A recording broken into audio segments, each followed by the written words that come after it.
කරදිය පිරුණු විශාල ජල ප්‍රදේශවලට තමයි සාගර කියලා කියන්නේ. ලෝකයේ ප්‍රධාන වශයෙන් සාගර 5ක් හඳුනගන්න පුළුවන්.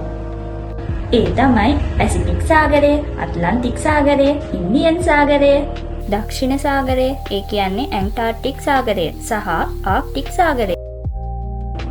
ප්‍රධාන සාගරවලට සම්බන්ධ වුණ, එහෙම නැත්නම් සම්පූර්ණයෙන්ම හෝ අර්ධ වශයෙන් ගොඩබිමින් වට වුණු කරදිය පිරුණු ජල ප්‍රදේශවලට තමයි මුහුදු කියලා කියන්නේ.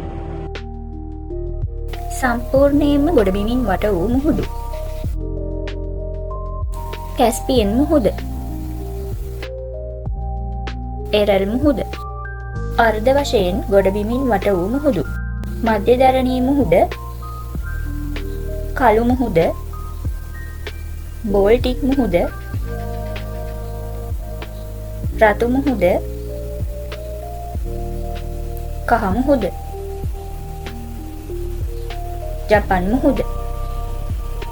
සාගරයට සම්බන්ධ සාගරයේම පිහිටි මුහුදු. අරාබි මුහුද, චීන මුහුද.